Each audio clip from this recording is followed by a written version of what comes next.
बिस्मिल्लाहिर्रहमानिर्रहीम। अस्सलाम वालेकुम students, welcome to online classes period college Mianwali. बेटा today we are going to start lecture number 4 of chapter 5 that is about viruses. ठीक है, most important component of environment viruses. ठीक है, तो बेटा आपने गौर से सुनना है आज का टॉपिक। इसमें बहुत ज़्यादा शॉर्ट क्वेश्चंस और एमसीक्यूज़ का मार्जिन होता है। बेटा ये हम जब थ्योरेटिकल एग्ज़ाम के अलावा बात करें कि एमडी कैट के पर्सपेक्टिव से हमारे पास ये बहुत इंपॉर्टेंट टॉपिक कंसिडर होता है, वायरसेस का इंट्रोडक्शन। ठीक है, इनकी हिस्ट्री, इनकी कैरेक्टरिस्टिक्स। सो बेटा हम मूव करेंगे अपने टॉपिक की तरफ। वायरसेस बेसिकली क्या चीज़ है, सबसे पहले अपने पास लिख लें टॉपिक के बिल्कुल टॉप पे जो आपके पास यहाँ से स्टार्ट हो रहा है टॉपिक, कि वायरसेस जो हैं these are not included in any kingdom. ठीक है, 5 किंगडम क्लासिफिकेशन सिस्टम के मुताबिक हमने वायरसेस को कहीं पे भी नहीं देखा था। इट मीन्स कि वायरसेस को हम किंगडम सिस्टम्स के अंदर शामिल ही नहीं करते। 2 to 5 किंगडम सिस्टम जो हमने पढ़ा था उसके अकॉर्डिंग कहीं पर भी वायरसेस उसके अंदर इंक्लूडेड नहीं है। वाई? बिकॉज उन 5 किंगडम्स की जो बेसिक शर्त हमने रखी थी वो ये थी कि वहाँ पर सेल मौजूद होगा। ठीक है, तो वायरसेस के अंदर सेल नहीं होता। सो वायरसेस जो हैं these are simply defined as the a cellular life. ठीक है, अब लाइफ किस बेस पे हम इनको कह रहे हैं, जब इनके अंदर सेल नहीं है तो ये प्रॉपर्टी इसकी हमें क्लियर हो जाएगी कि किस कैरेक्टर की बेस पे हम इनको कह सकते हैं। सो बेटा वायरसेस जो हैं these are not included in any kingdom, these are a cellular life, यानी इनके अंदर सेल नहीं होता। ठीक है, अब बेटा word virus is derive from the Latin word, ठीक है, वेनम मीनिंग पॉइजनस फ्लूइड। इसका मतलब है कि बैक्टीरिया के बारे में जब हम पढ़ते हैं तो हमारा जनरल सा कॉन्सेप्ट होता है कि शायद हार्मफुल होते हैं बैक्टीरिया, लेकिन बैक्टीरिया सारे के सारे हार्मफुल नहीं हैं। बहुत सारे ऐसे हैं जो इन्वायरमेंट फ्रेंडली भी हैं। या हम अगर बात करते हैं डिजीज़ के हवाले से तो ज़रूरी नहीं है कि सारे के सारे बैक्टीरिया डिजीज़ कॉजिंग हों, लेकिन all viruses are harmful, all are disease causing. ठीक है, सो बेटा लैटिन वर्ड वेनम जो है यहाँ से इसको डिराइव किया गया है और इसका मतलब होता है पॉइजनस फ्लूइड। तो एमसीक्यूज़ के लिए इंपॉर्टेंट लाइन होगी, इसको आप अपने पास नोट डाउन कर लें। It can be defined as the non cellular or a cellular infectious entities, infection cause करने वाली। अभी आपको मैंने कहा है डिजीज़ कॉजिंग।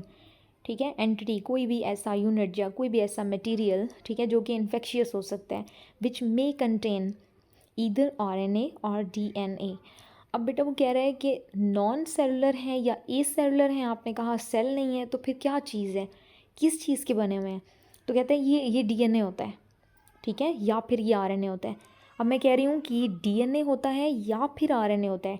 इट मीन्स के वायरसेस जो हैं उसकी क्लासिफिकेशन है न्यूक्लिक एसिड्स की प्रेजेंस की बेस पे कि या तो वो DNA वायरस होगा या फिर RNA वायरस होगा।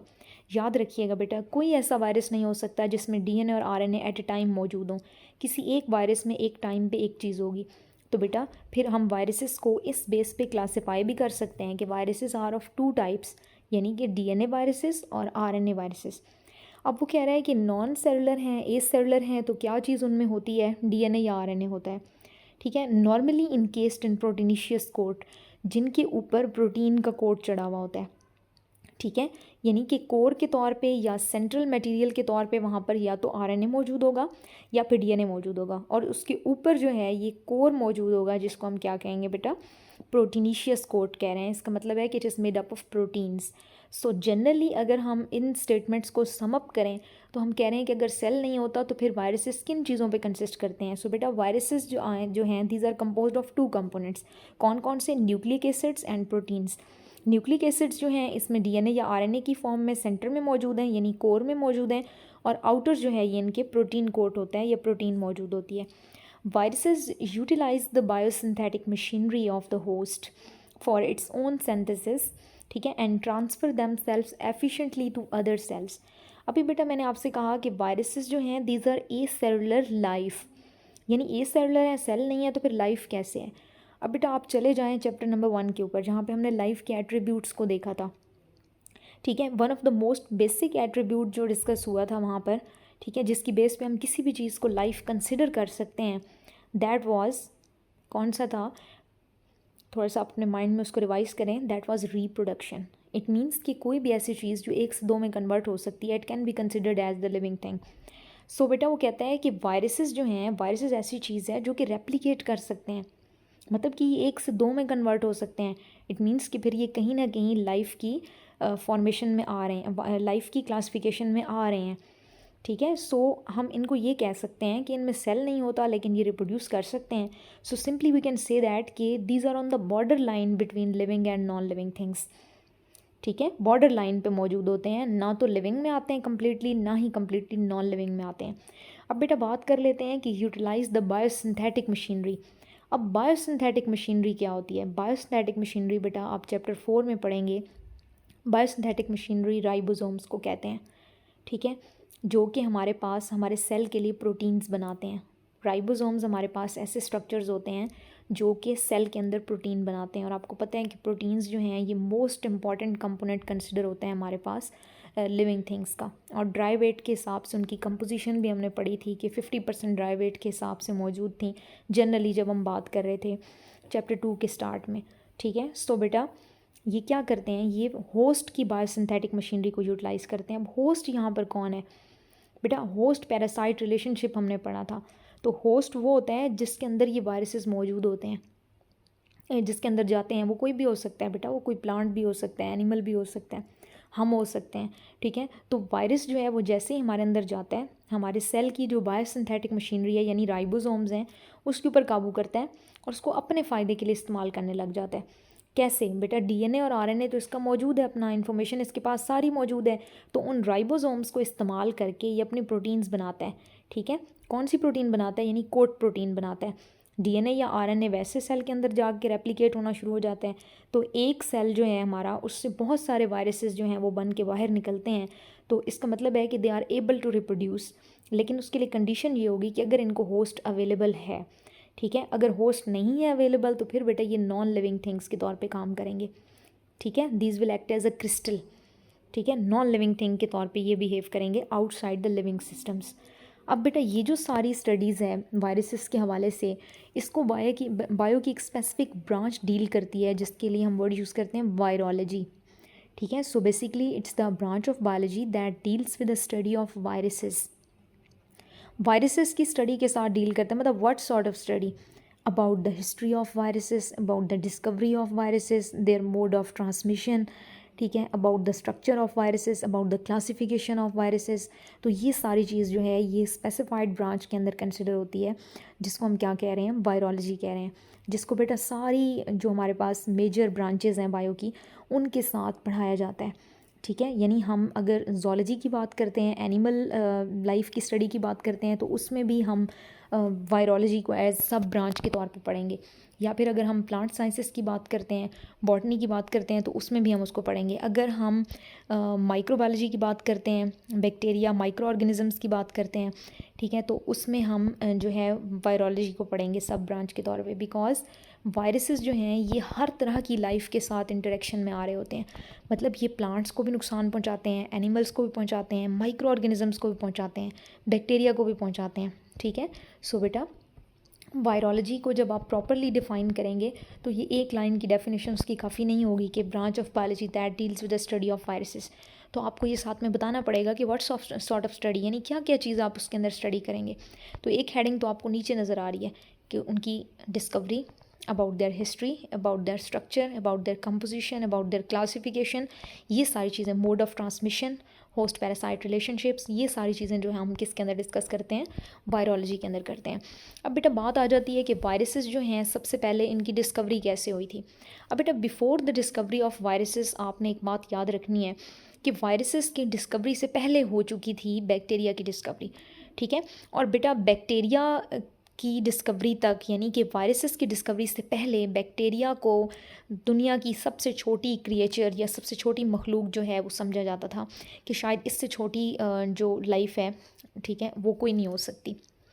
ये मैं बात कर रही हूँ बेटा before the discovery of viruses, जब ये डिस्कवर हो रहे थे। About a century ago at a time of Louis Pasteur and Robert Koch, ठीक है, ये दो साइंटिस्ट थे, इनके टाइम पीरियड में जो है वायरसेस की डिस्कवरी हुई।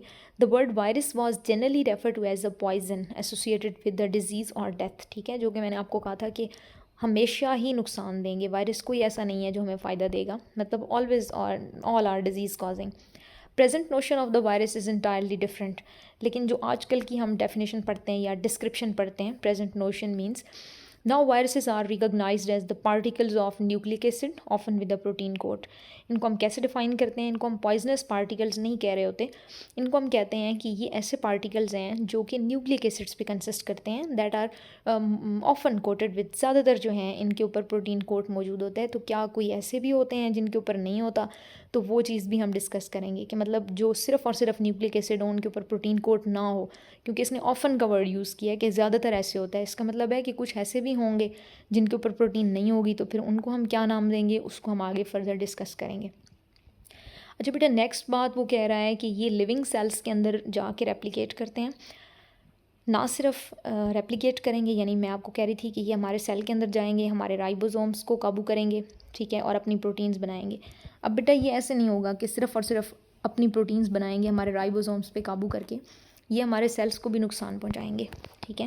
वहाँ पर किसी भी तरह की डिजीज़ जो है ये कॉज कर सकते हैं। ये डिपेंड करता है टाइप ऑफ वायरसेस के ऊपर। सो वायरल डिजीज़ की अगर हम बात करें तो ये हैं influenza, hepatitis, smallpox and AIDS. इसके अलावा बहुत सारी डिजीज़ हैं जिनकी डिटेल आगे हमने देखनी है। अब बेटा ये चीज़ जो है MCQs के लिहाज से आपके लिए कैसे इंपॉर्टेंट होगी कि आपको क्लासिफाई करना पड़ेगा डिजीज़ को। जब आप चैप्टर 5 और चैप्टर 6 को देख रहे होंगे तो आपने बेटा थोड़ा सा गौर करना है कि कौन कौन सी आपके पास डिजीज़ हैं जो बैक्टीरियल हैं, कौन सी ऐसी हैं जो वायरल हैं, ठीक है। तो वायरल और बैक्टीरियल डिजीज़ अलग अलग होती हैं, तो उस हिसाब से जो है वो आपको क्वेश्चंस आएंगे, या शॉर्ट क्वेश्चन जो हैं वो आपको ऑप्शंस MCQs के हवाले से पूछे जा सकते हैं। लेकिन इस सेक्शन के अंदर जो मेनली हमारा फोकस होगा, ठीक है, यानी डिटेल जिसके बारे में हम पढ़ेंगे, स्ट्रक्चर उसका जो फंक्शन होगा या लाइफ साइकिल होगा, वो हमने पढ़ना है बेटा बैक्टीरियोफेजेस के बारे में, ठीक है। अभी मैं आपको बता रही थी कि वायरसेस हर तरह की लाइफ को नुकसान पहुंचाते हैं, तो बैक्टीरियोफेजेस आपके पास वायरसेस होते हैं।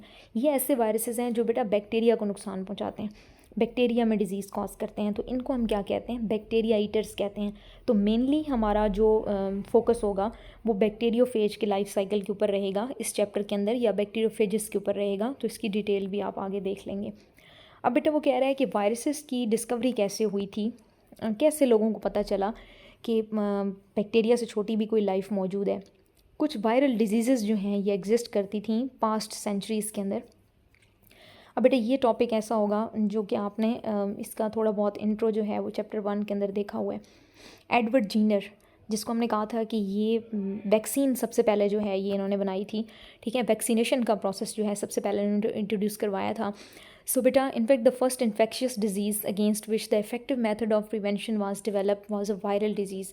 और वो कहते हैं वो जो वैक्सीन बनाई गई थी ना, एडवर्ड जीनर ने बनाई थी, तो वो सबसे पहले एक्चुअली वायरसेस के लिए बनाई गई थी, ठीक है। और बेटा ये 1796 की बात है जब इसने सबसे पहले एक वो जो आपको मैंने एक स्टोरी बताई हुई थी क्लासेस में, ठीक है।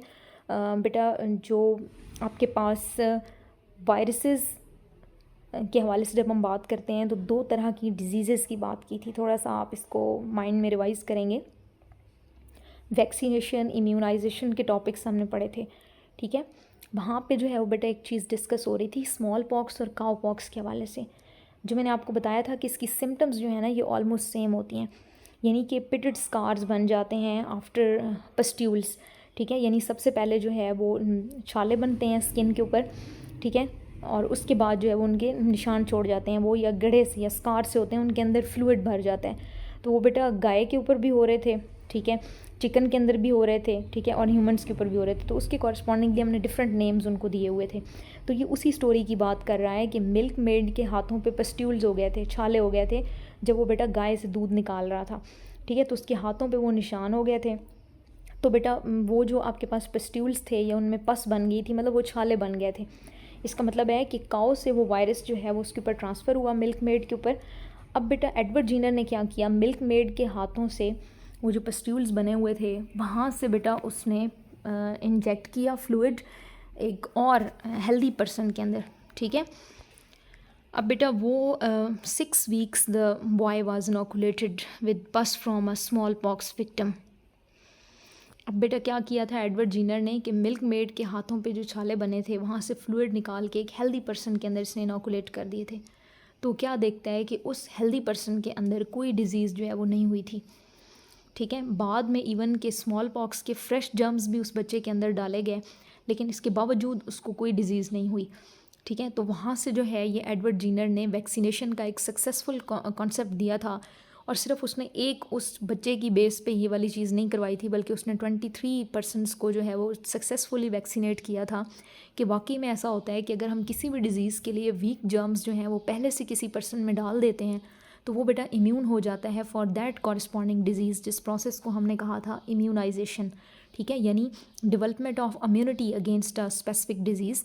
तो उस बच्चे के अंदर भी एक्चुअली जो मिल्क मेड के हाथों से जर्म्स जो हैं वो ट्रांसफ़र किए गए थे उस छोटे बच्चे में, तो बेटा उन्होंने वीक जर्म्स के तौर पे वहाँ पर काम किया था, इम्यूनिटी डेवलप करने के तौर पे काम किया था, यानी ख़ुद तो उनके अंदर वो पोटेंशियल नहीं था कि उस बच्चे में वो डिज़ीज़ कॉज करें, क्योंकि वो अपना सारा पोटेंशियल मिल्क मेड के हाथों पे दिखा चुके थे, वो जो जर्म्स थे या वायरसेस थे, ठीक है। लेकिन वो जैसे ही उस बच्चे के अंदर जाते हैं तो उसका इम्यून सिस्टम उनके खिलाफ एक्टिव हो जाता है और उसको किल कर देता है। नेक्स्ट टाइम जब फ्रेश जर्म्स इन्वायरमेंट से उसकी बॉडी में एंटर होते हैं तो चूँकि इम्यून सिस्टम को पहले से अवेयरनेस होती है उन जर्म्स के बारे में या उन वायरसेस के बारे में, तो वो फौरी तौर पर उसको किल कर देते हैं, और इस तरह से उनमें जो आपके पास डिज़ीज़ कॉज करने का पोटेंशियल है वो क्या हो जाता है, ख़त्म हो जाता है। तो इस प्रोसेस को हमने क्या कहा था बेटे, वैक्सीनेशन एंड इम्यूनाइजेशन।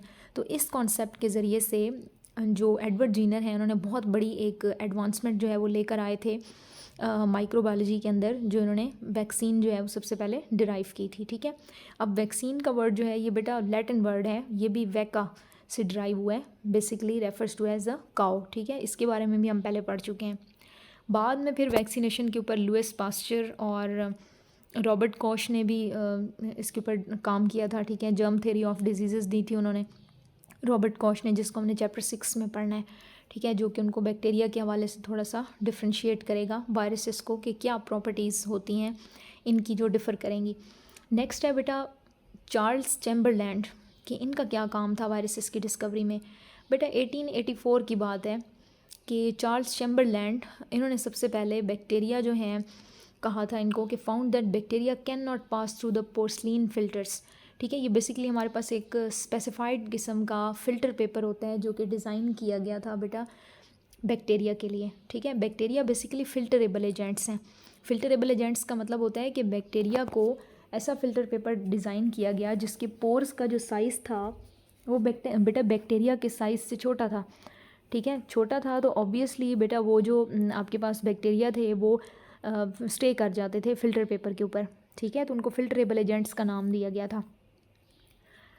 अब बेटा एजेंट रिस्पॉन्सिबल फॉर रेबीज़, ठीक है, a disease which is transferred to human by bites of rabid, dogs, foxes, cats, bats, other animals, ठीक है। इनके ज़रिए से जो एजेंट्स जो है ट्रांसफ़र हो रहे थे, can pass through these filters.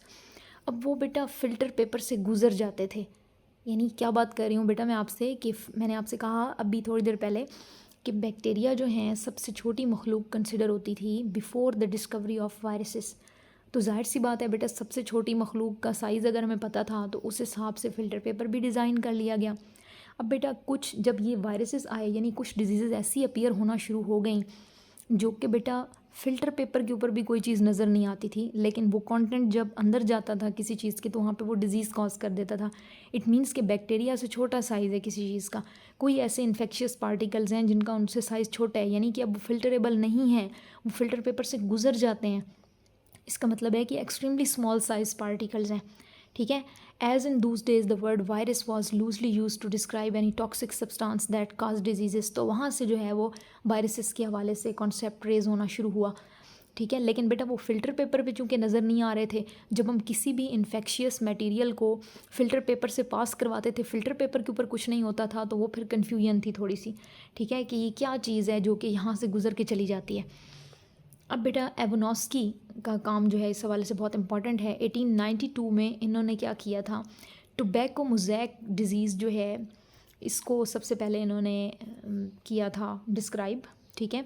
और इन्होंने कहा था कि ये जो इस फ़िल्टर पेपर इसने बना लिया था उसके लिए। अब बेटा टोबैको मोज़ैक डिज़ीज़ क्या है? टोबैको मोज़ैक डिज़ीज़ जो है बेटा ये एक वायरस होता है TMV, टोबैको मोज़ैक वायरस, ठीक है। अब बेटा टोबैको प्लांट के ऊपर एवनॉस्की ने देखा था और दूसरे साइंटिस्ट भी थे जो उनके कोवर्कर्स थे कि टोबैको प्लांट जो है उसके लीव्स के ऊपर डार्क ग्रीन कलर के स्पॉट्स बन रहे हैं, ठीक है, और इस तरह से उस प्लांट की ग्रोथ रुक जाती थी। और ना सिर्फ बेटा वो एक प्लांट अफेक्ट होता था बल्कि पूरी की पूरी फील्ड जो है वो टोबैको प्लांट की उससे अफेक्ट हुई और कोई फ्लावरिंग नहीं हुई। आपको पता है कि टोबैको जो है बेटा उस प्लांट का फ्लावर एक्चुअली हमारे पास इंपॉर्टेंट होता है, ठीक है, जिसको हम डिफरेंट प्रोसेसेस के लिए यूज़ करते हैं। तो बेटा अब वो उसकी ग्रोथ जो है वहीं पर स्टंट हो जाती थी, रुक जाती थी उन डार्क ग्रीन स्पॉट्स की वजह से। अब इन्होंने देखा कि क्या ऐसी चीज़ है जो कि इस प्लांट को अफेक्ट कर रही है कि ये डार्क ग्रीन कलर के स्पॉट्स इसके लीफ के ऊपर क्यों बन रहे हैं। अब बेटा उन्होंने क्या किया, उन प्लांट के लीव्स को यानी टोबैको प्लांट के लीव्स को क्रश किया, उसको फ़िल्टर पेपर से गुजारा। अब बेटा फ़िल्टर पेपर के ऊपर वो स्टे ही नहीं कर रहे थे क्योंकि वो फ़िल्टर पेपर हमने बैक्टीरिया के लिए बनाया हुआ था, तो बैक्टीरिया तो बड़े साइज़ के होते हैं, ठीक है, तो वायरसेस का साइज़ छोटा था, तो बेटा वो फ़िल्टर पेपर से गुजर जाते थे। तो अब बेटा उन्होंने फिर फ़िल्टर पेपर नया तैयार किया और उसके ज़रिए से उन्होंने क्या किया, जिसमें पोर्स का साइज़ छोटा रखा गया, तो फर्स्ट टाइम उसको फ़िल्टर करने में ये कामयाब हुए कि हाँ बैक्टीरिया से भी छोटी कोई लाइफ मौजूद है, कोई चीज़ मौजूद है जो कि क्या कर रही है, टोबैको प्लांट को अफेक्ट कर रही है, ठीक है। टोबैको मोज़ैक डिजीज़ बेटा इसलिए इसको कहते थे क्योंकि ये जगह जगह पर लीफ के ऊपर जो है पैचेस बनते होते थे या डार्क ग्रीन। मोज़ैक पैटर्न किसको कहते हैं, मोज़ैक पैटर्न कहते हैं बेटा मिक्स्ड पैटर्न जो हमें नज़र आता है, यानी लीफ का अपना कलर डिफरेंट होता है और उसके ऊपर जो है वो या जगह जगह पर जो है एक डिफरेंट कलर यानी लाइट ग्रीन और डार्क ग्रीन के कॉम्बिनेशन आ जाता था। तो बेटा यहाँ से उसने नाम दिया इसको टोबैको मोज़ैक वायरस। तो एवनॉस्की ने सबसे पहले जो है उसको क्या कर लिया था, फ़िल्टर कर लिया था। अब बेटा उसने कहा कि ये जो फ़िल्टरेबल मटेरियल है यानी जो फ़िल्टर पेपर के ऊपर वायरस रह जाता था, इसने क्या किया, ये बाकी प्लांट्स को भी अफेक्ट कर सकता है, ठीक है। After that presence of similar filter passing ultra microscopic agents was seen in the victims of many diseases. अब वो कहता है कि जब एवनॉस्की ने उसको फ़िल्टर कर लिया था यानी बैक्टीरिया से छोटी लाइफ कोई उसने बता दी थी कि है, तो अब बेटा उसमें मुख्तलिफ डिजीज़ के लिए जो है बाद में देखा गया कि ये इस तरह की लाइफ जो है मौजूद है, यानी टोबैको मोज़ैक वायरस के अलावा भी बहुत सारे ऐसे वायरसेस हैं जो कि डिजीज़ कॉज करते हैं, यानी कि फुट और माउथ डिजीज़ हैं, ठीक है, या येलो फीवर की हम बात करते हैं, या बेतहाशा ऐसी डिजीज़ हैं जिनका काज बैक्टीरिया नहीं है, ठीक है, लेकिन स्टिल वो फिल्टरेबल हैं, तो इट मीन्स कि वो क्या होंगे, फिर वो वायरसेस होंगे। अब बेटा स्टेनले का काम क्या था, स्टेनले ने बड़ा इंपॉर्टेंट एक रोल प्ले किया था 1935 में। उसने सबसे पहले क्रिस्टलाइज कर लिया था, यानी कि उसने आइसोलेट कर लिया था मीडियम से किस चीज़ को, वायरसेस को, और वो बेटा क्रिस्टल लाइक बिहेव कर रहे थे। आपको मैं कह रही हूँ मीडियम से अलग कर दिया था, मीडियम से अलग किया है तो वो नॉन लिविंग चीज़ों के तौर पे बिहेव करेंगे, वायरसेस जो हैं, ठीक है, वो क्रिस्टल के तौर पे एक्ट करेंगे। उनका जब केमिकल एनालिसिस किया गया, जब उसको आइसोलेट करके कि उसमें अब लिविंग कंपोनेंट कोई भी शामिल नहीं है, तो अब बेटा जब नॉन लिविंग की बात करते हैं हम, तो उन्होंने क्रिस्टल लाइक चीज़ को जब स्टडी किया, यानी वायरस जो है जब सिस्टम के आउटसाइड होता है, बाहर होता है, तो उन्होंने देखा कि इसके अंदर दो चीज़ें मौजूद हैं, सिर्फ और सिर्फ दो चीज़ें हैं, contain only nucleic acids and proteins, ठीक है। तो उनका केमिकल एनालिसिस जो है इस तरह से सामने आया था। मैंने तो आपको स्टार्ट में ये बात कर दी थी, लेकिन बेटा डिस्कवरी जो है ये कुछ इस तरह से हुई है सीक्वेंस में। उसके बाद बेटा इम्पॉर्टेंट एक चीज़ आ जाती है, ट्वार्ट एंड हर्डले। ये आपके पास दो साइंटिस्ट थे जिन्होंने बैक्टीरियोफेजेस के ऊपर काम किया था। बैक्टीरियोफेजेस क्या हैं आपके पास, बैक्टीरियोफेजेस बेटा ऐसे वायरसेस हैं जो कि बैक्टीरिया को अफेक्ट करते हैं, ठीक है, और इन दोनों ने इंडिपेंडेंटली, ट्वार्ट ने 1915 में और हर्डले 1917 में जो है ये बैक्टीरियोफेजेस की फॉर्म्स को डिस्कवर किया था। वो फॉर्म्स कौन सी हैं, T2, 3, 4 के हवाले से हमने पढ़ना है, ठीक है, यानी बैक्टीरियोफेजेस भी एक ग्रुप ऑफ वायरसेस है। तो कुछ जो है वो उसको ट्वार्ट ने किया था, कुछ को हर्डले ने किया था। 1915 से 17 की बात है ये। उसके बाद जो है बेटा ट्वार्ट ने ऑब्ज़र्व किया कि बैक्टीरियल कॉलोनीज़ जो हैं समटाइम्स इनमें लाइसिस हो जाती है, ठीक है, यानी कि बैक्टीरिया की कॉलोनी एक जगह पे मौजूद होती है और उसकी बर्स्ट हो जाती है, वो ब्रेक डाउन हो जाती है, उसकी तबाह हो जाती है सारी की सारी, ठीक है, तबाह हो जाती है और डिसअपीयर हो जाती है किसी ना किसी फैक्टर की वजह से। And that lysis can be transferred from one colony to another. अब वो कहते हैं कि एक कॉलोनी बैक्टीरिया की एक जगह पे मौजूद है, वो तबाह हो जाएगी और देखते देखते उसके करीब कोई दूसरी होगी, वो भी हो जाएगी। अब ज़ाहिरी तौर पे देखने में कोई चीज़ वहाँ पे नज़र नहीं आ रही, इट मीन्स कि कोई वायरस था जिसने उस कॉलोनी के ऊपर कुछ इस तरह से अटैक किया कि वो एक बैक्टीरिया से दूसरे तीसरे चौथे तक गया। इस तरह से उसने वन बाय वन पूरी कॉलोनी को तबाह कर दिया और फिर इतने ज़्यादा नंबर में वो बन के वहाँ से निकले कि उन्होंने सराउंडिंग कॉलोनीज़ को भी जो है वो ख़त्म कर दिया। ठीक है। तो ये कॉन्सेप्ट जो है इसमें बैक्टीरियोफेजेस की जो डिटेल होगी, लाइफ साइकिल होगा, उसमें हम पढ़ेंगे तो आपको मज़ीद क्लियर हो जाएगी बात। ठीक है। अब वो कहते हैं कि जितना भी डाइल्यूट कर दिया जाए उस मटेरियल को, वो स्टिल जो है उसके अंदर लेटिक प्रॉपर्टी मौजूद होती थी, लेकिन अगर उसको हम हीटअप करते थे या फिल्टर करते थे तो उसकी लेटिक प्रॉपर्टी थोड़ी बहुत डिस्ट्रॉय हो जाती थी। ठीक है। तो वही बात दोबारा कर रहा है कि अगर मीडियम को हम क्या करेंगे, फ़िल्टर पेपर से गुजारेंगे तो हो सकता है कि वो वायरस से फ़िल्टर पेपर के ऊपर रह जाएँ, तो फिर जो है वो डिज़ीज़ कॉज ना करें। ठीक है। या टेम्परेचर भी उसके ऊपर अफेक्ट कर सकते हैं। इस तरह से बेटा हर्डले ने फिर उसको 1917 में दोबारा से बैक्टीरियोफेजेस का एक और ग्रुप जो है वो डिस्कवर किया था। उसने भी तकरीबन उससे मिलती जुलती बातें की थी जैसे ट्वार्ट पहले कर चुका था। ठीक है। कि वो कोई ऐसी चीज़ है जो बैक्टीरिया की कॉलोनी को तबाह करती है, बल्कि देखते देखते जो सराउंडिंग में कॉलोनीज़ होती हैं बैक्टीरिया की, वो भी डिस्ट्रॉय हो जाती हैं। तो ये क्या है बेटा, these are bacteria eaters, bacteria का एक ख़ास किस्म का ग्रुप जिनको हम क्या कहते हैं, बैक्टीरियोफेजेस कहते हैं। तो ये बेटा हमारे पास जनरल सा इंट्रोडक्शन था वायरसेस के हवाले से। ठीक है। जो कि आपके पास MCQs और शॉर्ट क्वेश्चंस के हवाले से बहुत इंपॉर्टेंट है। वायरसेस की डिस्कवरी MD कैट के हिसाब से हमेशा बहुत इंपॉर्टेंट टॉपिक रहा है। ठीक है। कि स्टैनले, एवोनॉस्की, इनका क्या काम था। ठीक है। ईयर तो नहीं इतना ज़्यादा इसको बायो में फॉलो किया जाता, लेकिन एक्चुअली उनकी वर्किंग जो है उसके ऊपर जो बेस्ड MCQs जो हैं वो आपसे पूछे जा सकते हैं। ठीक है। सो बेटा रिमेनिंग जो हमारे पास डिटेल होगी वायरसेस का सेल स्ट्रक्चर कैसा होता है, क्योंकि इसने सिर्फ DNA, RNA और प्रोटीन्स की बात कर दी है, उनका स्ट्रक्चर किस तरह से होता है इसको जो है ये हम नेक्स्ट लेक्चर के अंदर देखेंगे। So that was all about the topic. Thank you so much students. अल्लाह हाफिज़।